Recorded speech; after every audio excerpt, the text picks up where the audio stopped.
بالکل ان کی باتیں کچھ ٹھیک بھی ہیں کچھ نہیں بھی ٹھیک ہے، وہ پوری طرح وضاحت نہیں نہ کرتی، اس کو عام کر دیتے نا کہ سب کے لیے ہاتھ اور منہ ننگے رکھے جا سکتے، اس سے کام خراب ہو جاتا۔ میں نے آپ دوستوں کو پتہ ہی نا، پھر اب دہراؤں گا، کہتے ہیں وہ بنواؤ پردے کے جو 4 مراتب ہیں نا، جب تک یہ نہ سمجھے یہ آیتیں حدیثیں سمجھ نہیں آ سکتی۔ محرم جو ہیں جن سے نکاح ہمیشہ کے لیے حرام، ان کے لیے پردہ اور ہے، جن سے نکاح جائز ہے مگر ہیں وہ اپنے ملنے جلنے والے یا رشتہ دار ہیں یا دوست ہیں قابل، ان کا اور ہے۔ جو بالکل بیگانے ہیں ان کی بات الگ ہے۔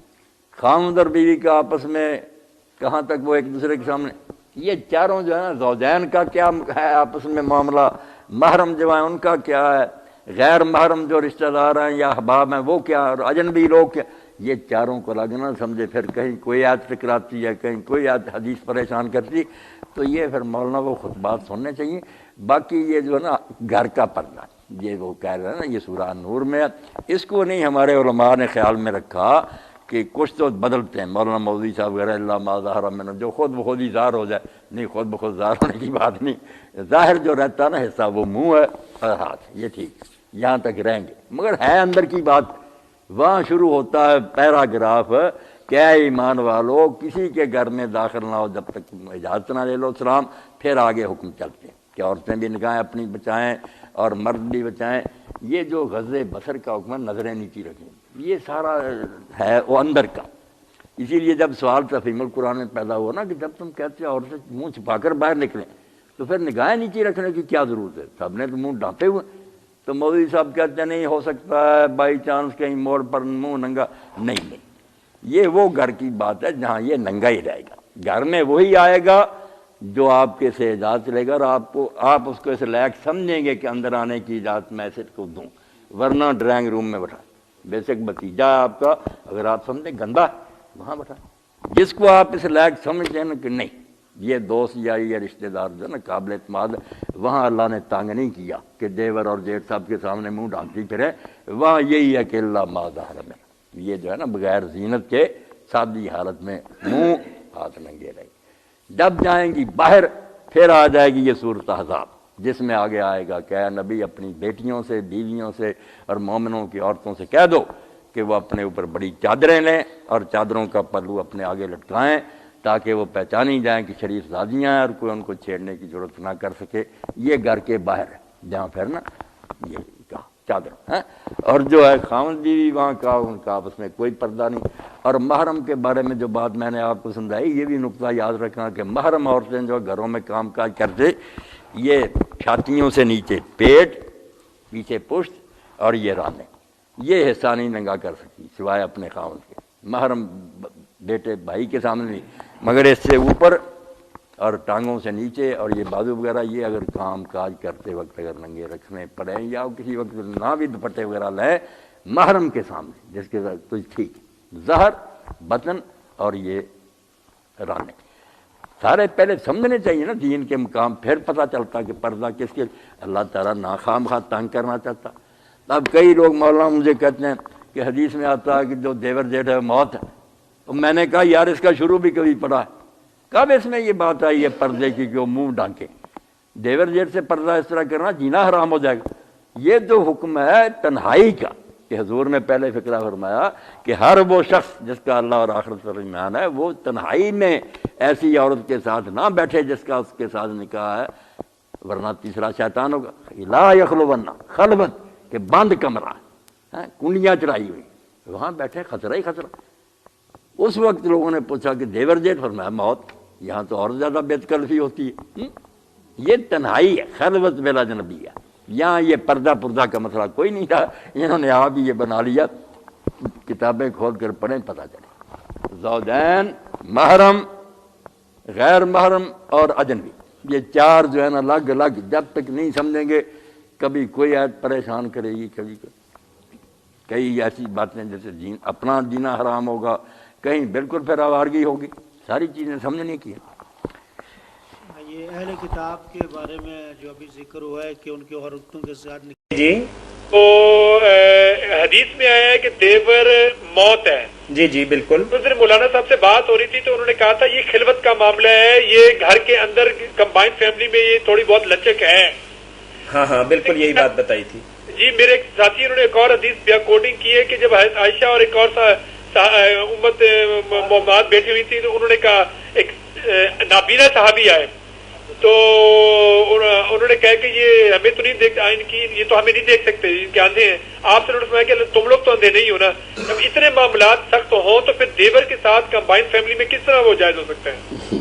ہاں ٹھیک ہے چلے بلال صاحب آپ نے جو بات کہی نا, پہلی بات تو میں نے جو کہی تھی اگر اس پر غور کرتے سارے لوگ انشاءاللہ مسئلہ حل ہو جاتا کہ سورہ نور جس میں منہ اور ہاتھ ننگے رکھنے کا حکم ہے نا وہ ہے گھر کے اندر کا پردہ. جہاں دیور بھی ہوں گے, جیٹھ بھی ہوں گے, ملنے والے بھی آئیں گے, وہاں واقعی بے تکلفی ہے, منہ ہاتھ ننگے رہیں گے. اس حدیث پر پھر آتے ہیں سورہ احزاب ہے گھر سے باہر نکلو تو بڑی چادریں اوڑھو, ان کا ایک پلہ اپنے منہ کے آگے ڈالو تاکہ پہچانی جائیں شریف زادیاں. بات واضح ہے, کوئی ایسی الجھن نہیں. دونوں آیتوں کو گڑمڑ کر دیتے ہیں, پتہ کوئی نہیں چلتا بیرون خانہ اور اندرون خانہ. اب اس حدیث کا میں نے بتایا تھا کہ جو ہے نا موت اس کا شروع پڑے نا کہ آپ نے فرمایا جو اللہ اور آخرت پہ ایمان رکھتا ہے وہ کسی ایسی عورت کے ساتھ جو اس کی محرم نہیں تنہائی میں نہ بیٹھے. تو لوگوں نے کہا دیور جیٹ فرمایا وہ موت. بات تنہائی کی ہے کہ ایسی طرح محفوظ جگہ, بند کمرہ جہاں کسی کے اچانک آ جانے کا کوئی احتمال نہیں, کنڈیاں چڑھی ہے, یہ باتیں منع کی ہیں. جو صحابی کی بات کہی ایک تو میری بات کے خلاف نہیں, اگر صحیح مانے صحیح نہیں وہ بھی کر دوں گا, مگر وہ اجنبی آدمی ہے. ایک اجنبی آدمی کا تو میں بھی کہتا ہوں جس سے کوئی تعلق نہیں اسے پردہ ہونا چاہیے چہرے کا. دوسری بات یہ خود نہیں صحیح کہ عبداللہ بن ام مکتوم آئے, حضرت ام سلمہ اور دوسری ایک بیوی بیٹھی تھی, آپ نے فرمایا پردہ کرو. انہوں نے کہا یہ تو نابینا, تو فرمایا تم بھی نابینی ہو نہیں دیکھتی. یہ روایت نہیں صحیح. بلال ضعیف ہے اور ہو بھی ٹھیک تو یہ ایک بیگانہ آدمی ہے, اس کی بات تو ہو ہی نہیں رہی. یہ دیور جیٹھ وغیرہ بیگانے نہیں ہیں, یہ گھر والے ہر وقت وہاں رہتے ہیں. ہاں ہر طرح معاملہ سیٹ ہے, آپ انشاءاللہ مطمئن ہوں گے. بات پر غور فرمائیں. اچھا مولانا صاحب ایک اور بات ہے نا کہ مسئلہ تو باہر کا آپ نے کہا ٹھیک ہے, لیکن شر تو پھیلنے کا وہاں خطرہ ہوتا ہے جہاں ہر وقت آنا جانا ہو. اور یہی تو کہتا ہوں تنہائی نہیں نا اختیار کر سکتے. یہ لوگ بھی قریبی رشتہ دار اگر بالکل بند کمرے میں دونوں اکٹھے ہوں گے اس کو حضور نے حرام کہا. خطرہ کیا ہوگا جب سب مائی باپ سارے بہنا بھائی اکٹھے بیٹھے ہوں گے, اس میں کیا خطرہ ہوگا؟ خطرہ تو تنہائی میں ہے, خلوت. جی اچھا جزاک اللہ. مولانا یہ جو عبداللہ ابن مکتوم والی روایت ہے یہ سرے سے ہی نہیں ہے, یہ ضعیف نہیں ضعیف ہے نا. بس جو ضعیف ہوتی ہے وہ کل عدم ہی ہوتی ہے نا, اس کا کیا ذکر کریں. مسائل میں تو اس سے کام لیا ہی نہیں جا سکتا. زیادہ سے زیادہ رعایت لوگ دیتے ہیں تو فضائل میں دیتے ہیں نا کہ ثواب بیان کرنے کے لیے کچی بھی ہے. اس میں آیا کہ جو روزہ رکھے گا اس کو اتنے 1000 گنا ثواب اللہ دے گا. چلو اللہ کا فضل بڑا, مگر یہ تو مسئلہ ہے نا, شرعی حکم ہے. جی جی نقاب لازمی ہے کرنا. ہاں ٹھیک ہے. نے جو پوچھا ہے کہ بڑی چادر لے کے گھر سے نکلنا ہی کافی ہے یا چہرے کا ڈھانپنا بھی ضروری ہے؟ چہرے کا ڈھانپنا نہیں, چہرے کے ڈھانپنے کی اتنی بھی ضرورت نہیں کہ بالکل ہی منہ جو ہے نا اس کو چھپائے, پھر ایک ہی آنکھ اتنا بھی کوئی کرے تو اس کی نیکی. چھپانے کا مطلب صرف یہ ہے کہ جو چادر ہے نا بڑی, اس کا پلو میری بیٹی اتنا آگے لٹکتا ہونا چاہیے کہ آنکھیں نہ نظر آئیں. میرا مسئلہ سن لیں, چہرے کی اتنی بات نہیں, آنکھیں آنکھوں سے ٹکرانی نہیں چاہیے. جو دین چاہتا نا اصل بات, اگر آنکھیں جیسے لوگوں نے اینکیں لگا لی ہیں بچیوں نے, کیا سارا کچھ چھپایا ہوا ہے اینکیں, ان میں سے وہ مردوں کو دیکھ رہی ہیں, مرد بھی ان کی طرف دیکھ رہے ہیں. سارا فساد تو آنکھ کا. اس لیے اگر پلو ذرا اس طرح کر لیں آنکھ کے آگے, بے شک راستہ بھی دستا رہے, کوئی بات نہیں. اگر آپ نے سب کچھ چھپایا, آنکھیں آنکھوں سے لڑ رہی ہیں, کوئی پردہ نہیں. بس یہ کرنا کہ جو چادر بڑی لیں یا برقع لیں وہ اس کا پلہ آنکھوں کے آگے ضرور لٹکتا رہنا چاہیے. جو مرد کی آنکھ ڈائریکٹ آپ کی آنکھ سے نہ ٹکرا سکے پھر خیر ہی خیر ہے. رنگوں کو چھپانے کی اتنی ضرورت نہیں, جو بے ایمان ان کا تو علاج ہی کوئی نہیں. مولانا دین کے حوالے سے جو بھی چیز بازار کے اندر آتی ہے تو اس میں شیطان کے حوالے سے بے شمار آلٹریشنیں آ جاتی ہیں. کوئی زمانہ ایسا تھا تو برقع ایسے لگتا تھا کہ نہیں پہچانی جاتی تھی کہ 20 سال کی ہے یا 120 سال کی. اب برقعے سے پورا پتا چلتا ہے کہ اس نے اندر کس رنگ کے کپڑے پہنے اور کس تراش خراش کے پہنے ہوئے. اور چادر بھی کچھ ایسے ہے کہ بڑی چادر بے شک لے لیتی ہیں لیکن پورا اندر والا لباس اور جسم کا بے شمار حصہ جو ہے وہ ان کا ظاہر ہوتا ہے. یہ اس کے بارے میں کیا میاں بات ٹھیک ہے، اس سے پردہ تباہ ہو گیا، یہ پردے کا سارا مقصد فوت ہو گیا، الٹا اس میں اٹریکشن پیدا ہو گئی، ہر کوئی دیکھتا ہے لباس ایسا بڑکیلا اور پھر ایسا سارا کچھ ہے. بالکل آپ کی باتیں ٹھیک ہے. کیا پردہ رہا وہ سادہ پردہ ٹھیک، بڑی چادر ٹھیک ہے، وہ جیسے میں نے بتایا نا اس کا کچھ پلہ آگے ہونا چاہیے آنکھوں کی، باقی کوئی بات نہیں. اس لیے جو کسی روایت میں آ جاتا نا کسی نے کہا عورت کا رنگ یہ تھا، اس سے اور ماں دھوکہ کیا فرمایا آپ نے؟ چہرے نہیں آنکھیں نہیں کروں گی شروع کرنے کی، ہیں نقاب کرنے کی کوشش کروں گی. ضروری ہے، یہ تو دین کا حصہ ہے. میں کافی باہر جاتی ہوں اس لیے میں چادر ہی بس استعمال کرتی ہوں. نہیں بے شک چادر لیں، وہ چادر ہی کافی ہے. نقاب وغیرہ وہ چادر ہی ذرا گھونگھٹ نیچے نا تھوڑا سا آنکھوں کے آگے، نیچے کی بات کوئی نہیں. رخسار وغیرہ یا نیچے کا ایسا ننگا بھی ہوتا ہے ایسی بات. آنکھیں جو ہے نا یہ صاف سیدھی نہیں ٹکرانی چاہیے، آپ کو راستہ بھی نظر آئے، کوئی ایسی بات نہیں، قید نہیں. سارا فساد تو آنکھوں سے پیدا ہوتا. پردہ تو آنکھوں کا تھا، آنکھیں تو لڑ رہی ہیں ایک دوسرے کے ساتھ، تباہی ہو رہی ہے. یا یہ کیا فائدہ، سارا ننگا کرنے آپ منہ بیریاں آنکھیں کسی طرح چھپا رہے، سب بچ جائے گا.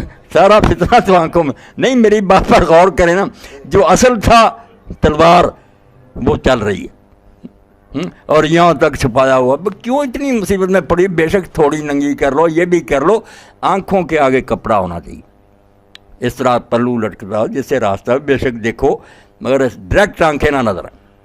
فتنہ تو آنکھوں کا. ایک مصری شاعر نے بیٹا سارے اسٹیج بیان کر لی. وہ دار ارقم کی لڑکیاں تھیں جو استانیہ انہوں نے بلایا. میں نے جب پڑھا تو وہ ہنس لی پڑھی، کیونکہ سارے مرد اب تو جانتے تو ہیں کہ یہی مرلیں ہیں. نظراتن پہلے دیکھتے ہیں ایک دوسرے، فابتسامتن پھر مسکرانا شروع کرتے، فسلامن پھر ایک دوسرے کو آتے جاتے السلام علیکم، فکرامن پھر باتیں شروع ہو جاتی ہیں. اب تو ٹی وی پر بھی کرتے ہیں، ٹیلی فون پر بھی لوگ کرتے ہیں. کئی بچیاں پوچھتی ہیں کہ منگنی ہو چکی. میں نے کہا منگنی کیا، صرف ایک وعدہ، کوئی آپ کا نہیں لگتا. اگر آپ باتیں کریں گی وہ آپ کا بیگانہ، یہ بدکاری. جب شادی ہوگی پھر نکاح ہو کے بعد خامدگی بنتے. اب کیا، صرف ایک وعدہ. اور اس سے بھی کئی بڑے اسکینڈل بنے ہیں، بڑے بڑے فتنے اٹھ کھڑے ہوئے کہ بعد میں رشتے ہٹ گئے تو وہ سارا کچھ خراب ہو گیا. وہ تصویریں ان کے پاس اور ساری آوازیں.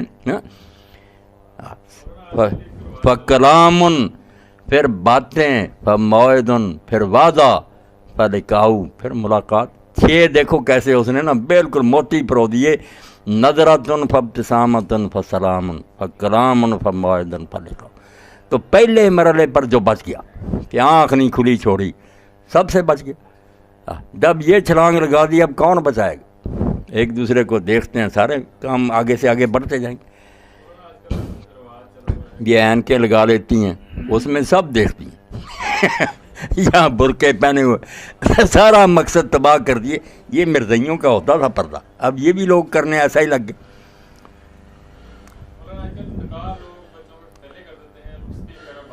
بے شک یہ جو آتی نا اخباروں پر یہ کہیں بھی صرف چادر ہی لے کر بیٹھے، مگر وہ چادر یہاں سے لٹکتی ہو، آنکھیں نہ ایک دوسرے کو دیکھ رہی ہیں، باقی منہ یہاں سے ننگا پہ کوئی نہیں. بات کریں آپ، آنکھ جو ہے یہ ایک دوسرے کو نا زخمی کر.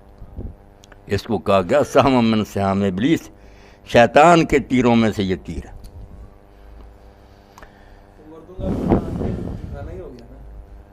بس مردوں کے لیے حکم یہ ہے کہ نظریں جھکانا، یہ ترجمہ جو کرتے ہیں یہ بھی کر کے بچانا بھی وہاں کیا. جو صحیح لفظ اگر معصب دیکھیں تو غز کم کرنے کو کہتے ہیں. لفظ کا جو اصل معنی نہ نیچے کرنا، نہ جھکانا، نہ کچھ اور. جو غز ہے نا، غز کم کرنا. اگر میں پوری طرح کھول کر دیکھتا ہوں یہ سہرسہ بدماشی. اگر میں بس اس طرح کر کے دیکھتا ہوں یعنی دیکھنے میں دلچسپی نہیں ہے، کم کرنا. یہ اب فیصلہ اندر کرے گا کہ خوب گور گور کر دیکھ رہے ہو یا صرف گور گور کر دیکھنے کو چھوڑ دے. غزے بسرا کہ اس نے آنکھ چھوٹی کر لی. پھر بے شک ایک دوسرے کو دیکھیں کوئی بات. یہ صحیح ترجمہ ہے لفظ کا کہ نگاہوں کو بالکل کم کرو، کھولو نہیں زیادہ. پوچھیں جو جی چاہتا پوچھیں. آپ کے ذہن میں بھی سوال ہے تو کریں. یہاں کوئی مولوی والی بات نہیں, بس سارے میرے بچے جو جی چاہتا پوچھے. نہیں سلمان یہ باتیں نہیں ٹھیک ہے. بہت لوگوں نے ایسی ڈاکٹر ذاکر نائک سے پہلے اصل میں تو یہ علامہ البانی صاحب نے یہ بات کہہ دی نا, کتاب لکھ دی حجاب المرأۃ المسلمہ, اس میں یہ ساری باتیں حج وغیرہ کی اکٹھی کر دیں. ان لوگوں کو سہارا مل گیا, پہلے یہ بہانہ ڈھونڈتے تھے. حالانکہ یہ باتیں غلط, اس پر میں نے مفصل خطبے دی, ایک ایک دلیل ان کی درس کا جواب دیا. ایسی بات نہیں, صرف 2 آیتیں جو ہیں ان کو انہوں نے آپس میں ٹکرا دیا نا. سورہ نور میں ایک جگہ آتا ہے اللہ ما ظہر منہ, اس کی تشریح صحابہ کرام سے یہ چلی آتی ہے کہ منہ اور یہاں تک ہاتھ ننگے ہونے چاہیے. اس کو دلیل بناتے ہیں کہ قرآن نے خود کہہ دیا کہ اتنا ننگا کیا رکھ سکتی ہے اپنے بدن کا حصہ.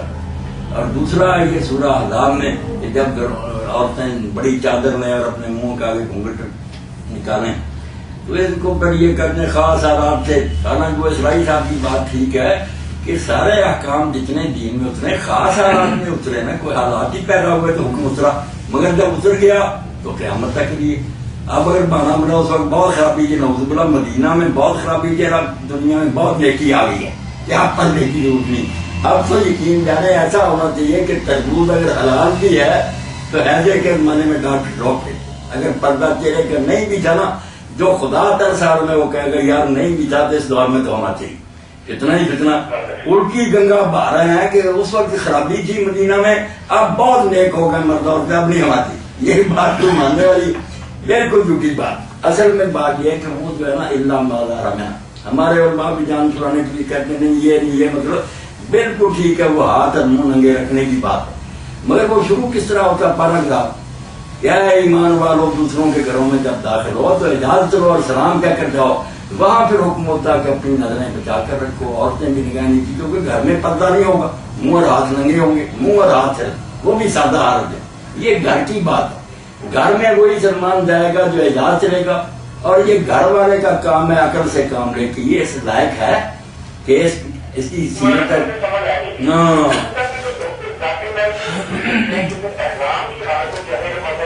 نہیں رام میں چاہے جو کہتے چہرے کا پردہ, یہ بھی غلط بات ہے. پردہ کر سکتی ہے اور کر دیجیے صاحب. صرف یہ ہے کہ جس طرح مرد کو قیمتی لباس سے روک دیا گیا کہ درویشی اختیار کرو, پھر ایک چادر نیچے کندھوں پر ڈالو. عورتوں کو بھی کہہ دیا گیا کہ تم نہ نقاب نہ کرو, یہ برقع تیرا پردے کا نہیں روکا گیا, پردہ چادر سے کریں تو بالکل کریں. جیسا بھی سب کہتے ہیں کہ جب لوگ آتے تھے تو ہم اپنی چادریں نیچی کر لیتے, وہ اپنے ڈھانپ لیتے احرام میں بھی. پھر جو ہے نا فیشن, برقع فیشن, اس کا کہ اس لباس کو چھوڑ دو, یہاں ذرا تیری درویشی اختیار کو, سادہ لباس اور چادر سے منہ ڈھانپا. یہ جو کہتے ہیں نا نہیں چہرہ ڈھانکنا نہیں, اور اگر چہرے سے لگ گیا کپڑا تو دام پڑ جائے گا, بالکل جھوٹ بولتے, کوئی دام نہیں پڑتا. اور پنکھے باندھتے ہیں, پھر آگے یہ مولوی حضرات کہتے ہیں آگے پنکھا باندھے تاکہ چہرے سے پرے رہے. سب فراڈ ہے, بے شک چہرے سے لگتا رہے, کوئی حرج نہیں. بس یہ ہے کہ ہمیشہ کے لیے نقاب جیسے نا برقع, یہ وہ سادگی کی خاطر ہے, یہ نہیں کہ پردہ نہیں. پھر آپ دیکھیں کہ احرام کی عادت ہے, ویسے تو ہم ہر جگہ بگڑ گئے, مگر حج کا موقع, عمرے کا موقع, اس وقت لوگ فقیر اور درویش بنے اللہ کے سامنے بندگی کے لیے جا رہے ہیں یا عیاشیوں کے لیے جا رہے ہیں. اس موقع پر بھی اگر کوئی بری نظر کرتا ہے تو یہی بات ہے جیسے مولانا رضا خان رحمۃ اللہ نے بڑی پیاری مثال دی کہ خبردار میدان عرفات میں اگر عورتوں کے چہرے ننگے ہیں تو تم نے اس کو دیکھا نا تو ایسے ہی جیسے شیر کے پاس اس کا بچہ بیٹھا ہو تو دیکھے گا نا تو شیر چیر دے گا. تو وہ اللہ کی دیکھیاں, اللہ کے نبی کی عمر کی دیکھیاں, اللہ خود دیکھ رہا کہ تم میرے دربار میں حاضر ہو کر ان کو تک رہے. یہ مثال دی ہے کہ جیسے شیر کا بچہ اس کے پاس کو دیکھے نا شیر فوراً ہم نہ مثال دی ہے کہ اللہ تعالیٰ شیر سے بھی زیادہ غیرت مند ہے.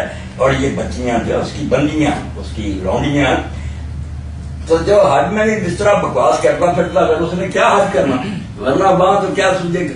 بلکہ آپ یقین جانے وہ حدیث میں جو آتا ہے قیامت جب پہلے قبروں سے نکلیں گے نا کفن نہیں ہوں گے, مرد عورتیں سب ننگے. سب سے پہلے ابراہیم علیہ السلام کو لباس پہنایا جائے گا, پھر دوسروں.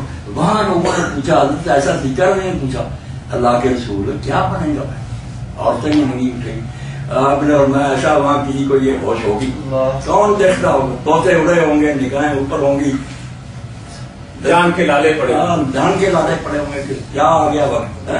اس لیے اگر حج کو کوئی سوچے کہ حج ہے کیا جہاں میں کھڑا ہوں تو پھر کیا دیکھنا ہے اس نے عورتوں کی طرف. اگر عورتیں بند وہاں بھی ایک کام کرنا ہے سلیمان ڈر وہ بے ایمان حج تو نہیں کرتی مخصوص حالات میں نہیں. وہ بیان ہے سورہ احزاب میں کہ جب عورتیں گھروں سے باہر نکلیں یدنین علیہن من جلابیبہن بڑی چادروں سے اپنے آپ کو ڈھانکیں اور کچھ حصہ اپنے چہروں کے آگے لٹکا لیں تاکہ پہچانی جائیں کہ یہ شریف زادیاں ہیں ان کو چھیڑنے کی کوئی ضرورت نہ کرے. وہاں تفسیر یہی صحیح ہے کہ چہرہ ڈھانکا جائے یعنی اندرون خانہ چہرہ ننگا بیرون خانہ لازمن ڈھکنا ہے بالکل ڈھکنا. اسی لیے آپ نے جب کہا کہ جو احرام والی عورتیں وہ نقاب نہ کریں پتہ چلتا ہے کہ دوسری کرتی تھی ورنہ یہ پابندی لگانے کی کیا ضرورت تھی.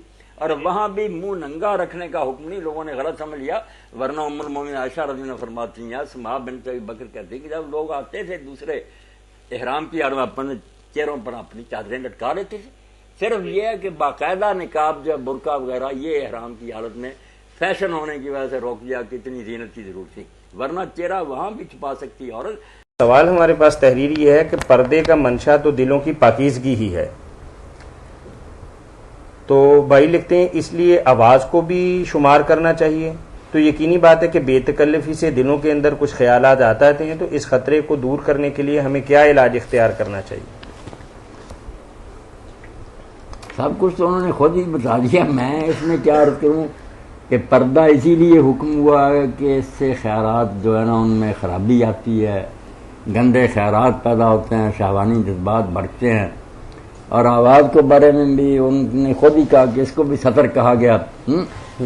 سطر تو نہیں کہا گیا ضرورت ہو تو عورتوں سے بات تو کی جا سکتی ہے اچھے انداز سے مگر یہ بات تو ٹھیک ہے نا کہ نسوانی آواز میں کشش تو ہوتی ہے. اسی لیے اللہ پاک نے نماز میں بھی یہ ہدایت فرما دی کہ اگر جماعت کے ساتھ عورتیں پڑھ رہی ہیں پچھلی صفوں میں ہوتی تھی امام اگر بھول جائے تو مرد سبحان اللہ کہہ کر ٹوکے اور اگر عورت محسوس کرے کہ امام صاحب سے غلطی ہوگی سبحان اللہ نہیں کہہ سکتی. گانا نہیں گانا ڈانسنگ نہیں کرنی صرف سبحان اللہ ہی کہنا تھا.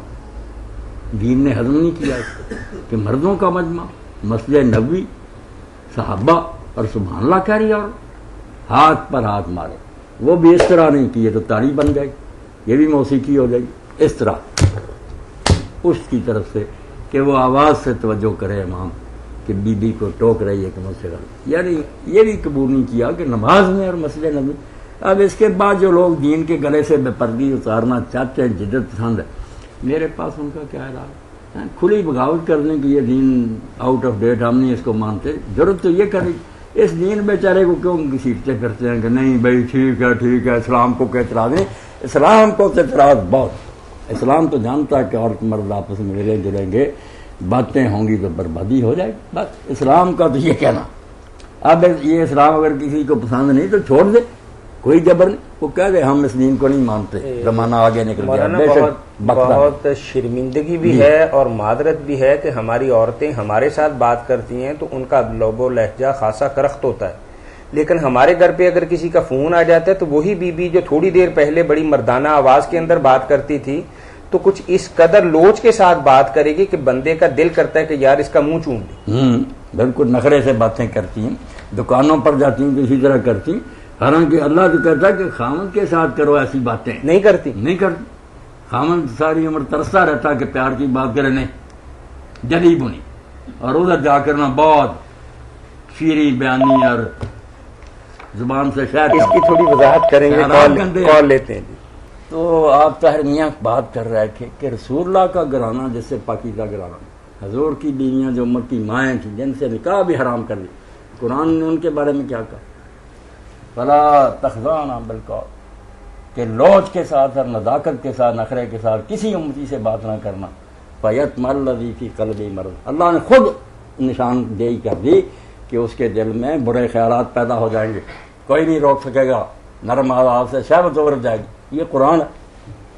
اب یہ کہتے ہیں نہیں گانے بھی ٹھیک ہے ناچتی پھرے صرف یہاں سے اوپر کے اندر سے پتا کیا ہوتا. کوئی نیک نہیں رہتا نہ کوئی بڑی رہتا. ہر شخص جانتا کہ کیا اس وقت گزرتی. بہانے بناتے نہیں ہم نیک ہیں پاک ہمیں کچھ نہیں ہوتا بس جھوٹے شیطان. عورت تو اللہ کے رسول علیہ السلام نے جو فرما دیا کہ عورت جب آتی ہے تو سامنے سے شیطان ہوتی ہے، جب واپس جاتی ہے پیچھے سے شیطان ہوتی ہے۔ فرمایا شیطان اس کو گھیرے میں لے لیتے ہیں جب گھر سے نکلتی ہے، سراپا شیطان سر سے پاؤں تک، اسی لیے منع کر دیا کہ نہ دیکھو۔ رب تو جو لباس ہیں یہ بھی وہ نامراد لباس ہے جو اللہ کے رسول نے بتایا میری امت میں ایسی عورتیں پیدا ہوں گی جو میں نے نہیں دیکھی، میرے دور میں نہیں پیدا، اور وہ جنت کی خوشبو بھی نہیں سونگے گی، حالانکہ 500 سال کا فاصلہ ہے جہاں تک خوشبو ہے، مگر یہ خوشبو بھی نہیں سونگی۔ اور میں لباس پہننے کے باوجود ننگی ہوں یا اتنا تنگ پہنا، یہ نہیں ہر چیز بڑی لگ رہا، یا باریک کے ہر شے جل گئی، آنکھوں سے سب نے دیکھ لیا کہ وہ زمانہ نہیں، اب تو دونوں چیزیں ہو گئی، باریک بھی ہے اور تنگ بھی ہو گیا۔ اب مجھے ایک بچی نے بتایا، وہ ڈاکٹر صاحب کے پاس گئی، دیکھ کے ہم باہر بیٹھے تھے تو ایک ماں تھی الہدا میں پڑھاتی ہے، وہ بیٹھی ہوئی تھی، اس طرح اس نے اپنا آپ چھپایا ہوا تھا کہ اللہ، دین بھی ویسا نہیں کرتا۔ ہاں، اندر سے اس کی بچی آئی جس کو ڈاکٹر دیکھ رہا، کہتی توبہ توبہ، جو اس کا لباس تھا جیسے ناخن سے پاؤں پر اور طرح کے نقش کیے ہوئے، ہاتھوں پر اور پردے کی ایک لیر بھی نہیں چل، ماں وہ بنی ہوئی بوڑھی اور بیٹی ہے۔ اب رونے کے سوا ہم کیا کر سکیں، ہمارے پاس کیا، اور یہ روشن خیالی ہے اور یہ بس ترقی کر رہا ملک۔ جزاکم اللہ خیر۔ مولانا ہمارے پاس ایک سوال، اب راستے تو وہ دو ہی ہیں جو اصلاحی صاحب نے شروع میں جب پاکستان میں شروع ہوئی افواہ، اس وقت لکھ دی کتاب پاکستانی عورت دو راہے پر، پڑھنی گئی قوموں کے حوالے سے باقاعدہ، انہوں نے کہا شروع ہو گیا موڑ، جہاں روم یونان اور ساری امت تباہ ہوئی تھی، اب راستہ چن لو، ایک دین کا ہے کہ پردے میں رہو، ایک ہے کہ ترقی کے نام پر باہر لے آؤ، پھر جو چاند طلوع ہوگا نا پتہ چلے گا کہ کیا بنتا ہے، ڈاکے اور بدماشیاں اور اجتماعی گینگ ریپ کو کون روک سکے گا؟ آگ بھڑکا دو اور اس کے بعد کہ لوگوں کو حرارت محسوس نہ ہو، حل نہیں ہوگا۔